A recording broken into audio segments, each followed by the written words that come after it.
Les valeurs, on est là pour former des joueurs de foot, mais on est surtout là pour former des hommes.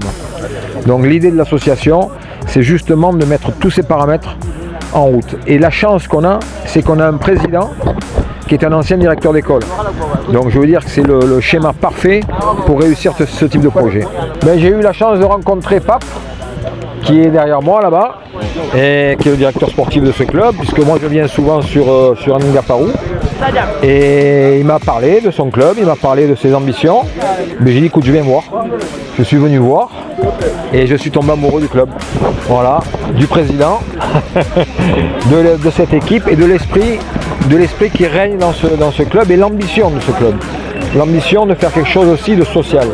Et ça me plaît beaucoup. C'est complètement différent. C'est complètement différent. C'est pas créer une structure immense, c'est de prendre en compte les meilleurs individus d'un club.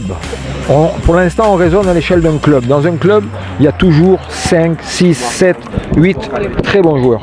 L'idée, c'est qu'on puisse s'occuper très bien de ces 5, 6 très bons joueurs.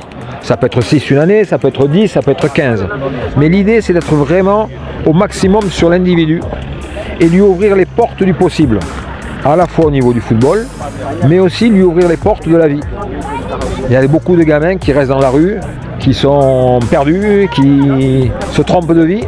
L'idée, c'est de leur permettre d'avoir une belle vie et en leur ouvrant les portes de plusieurs choses.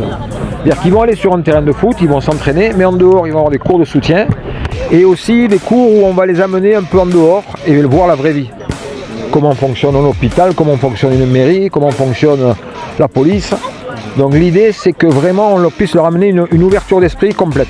Pas de miser, on est là pour accompagner. On est là pour accompagner et soutenir un club. L'idée, le fonds de dotation, il est là pour amorcer la pompe. Il est là pour initier le projet.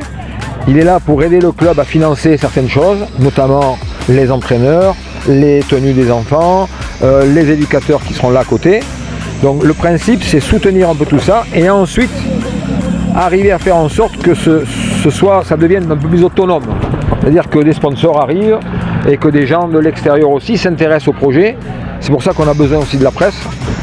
Vous êtes un relais très important dans ce type de projet pour qu'il y ait des gens qui se disent à leur petite échelle, on peut aider ce club et petit à petit ce club peut grandir. Après, il n'y a pas de limite dans le sport, dans la vie, dans le foot. Mais l'idée, le fonds de dotation, il est là pour amorcer la pompe et faire en sorte que ça fonctionne. Ce partenariat s'inscrit-il dans la durée? Oui, on a signé un contrat de 3 ans. Donc déjà 3 ans, ça permet de faire des vrais bilans. C'est pas au bout d'un an qu'on peut faire un bilan, mais au bout de 3 ans, déjà on peut voir les choses, on peut voir l'évolution et surtout l'évolution des enfants. C'est ça qui compte. On va voir comment ces gamins vont pouvoir évoluer et vont pouvoir s'exprimer à la fois au niveau du foot et à la fois dans leur vie sociale. Comment voyez-vous le niveau du football sénégalais actuellement? Aujourd'hui, il est excellent. Il est excellent. C'est pour ça qu'il n'a pas besoin d'une énième grande académie. Les Djembar, les Générations Foot, ils ont fait leurs preuves. C'est des systèmes qui fonctionnent très bien. Nous, on est là, on va dire presque pour alimenter ces futurs centres. On est là pour donner les premières bases à des jeunes garçons et des jeunes filles, parce qu'on va aussi intégrer des jeunes filles dans le football, parce que le football est en train de changer et le football féminin va prendre beaucoup d'importance. Donc on a pensé aussi à ça. Et donc l'idée, c'est d'être des précurseurs pour amorcer la pompe un peu avant. Et le Sénégal, de toute façon, tôt ou tard, il en retirera les bénéfices, c'est sûr. Déjà aujourd'hui, il en tire ses bénéfices. On est en pleine Coupe du Monde. La Tunisie vient de battre